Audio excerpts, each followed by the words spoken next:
Well, the complainant, Stephanie Adriana, a Dutch national, alleged that she and a Venezuelan national, Astrid Robinson Braco, first met Mohammad Raza Dar in Singapore in October 25, and the suspect later invited them to Pakistan and arranged their visas. The complainant alleged that on the 29th of June, the two women were abducted by Raza Dar, a man described as his boss, and three other individuals. It further claims that the suspects held the women against their will, threatened them with violence, and demanded money in exchange for their release.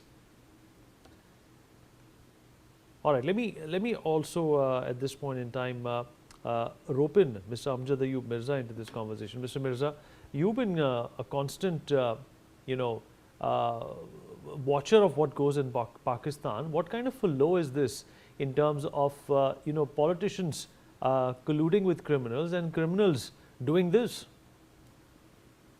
Well, it's not about politicians colluding with criminals. Pakistani politicians are criminals. So I don't know what to say to this incident, but it reminds me of another incident that took place in 1978 in the month of May, when Ziaul Haq was the Chief Martial Law Administrator, and one of the most popular film stars of South Asia in Pakistan, Shabnam, whose husband was Robin Ghosh, who was a music composer, very famous couple.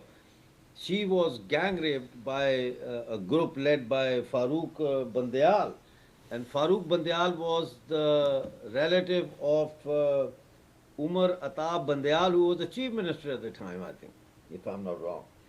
And what happened? They were arrested, they were tried by the military court, and they were all pardoned. First, they were given 10 years imprisonment. Then the victims, Shabnam and Robin Ghosh, were forced to pardon the culprits, and after that they were freed. So till this day, justice was denied basically in Shabnam's case, and I think the same is going to happen now. They are going to come up with so many excuses, lack of evidence,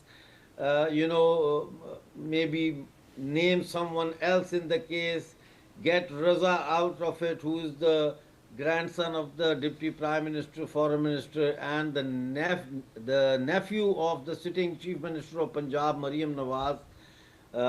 So they will just say that, oh, he was, not part of it. He was also one of those who were abducted. They will form a whole narrative and a story around it.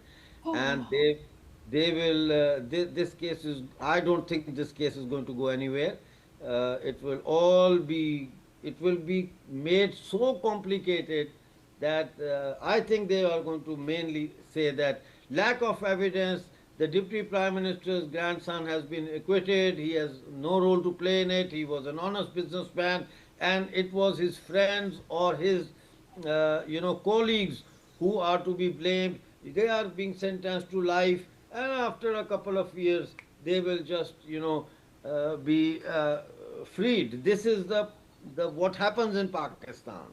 There is no two ways about it. This is what happens. Lack of evidence, scapegoats, and we have precedent in the past. The strictest government that has come to power in Pakistan so far was the one of Ziaul Haq.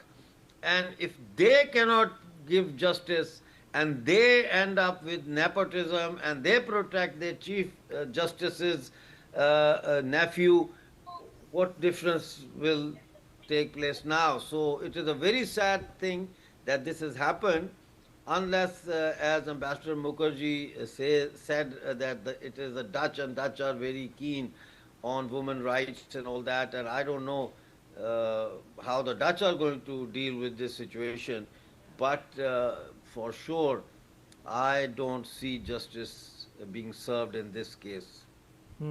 Unfortunately, I'm sorry to say that.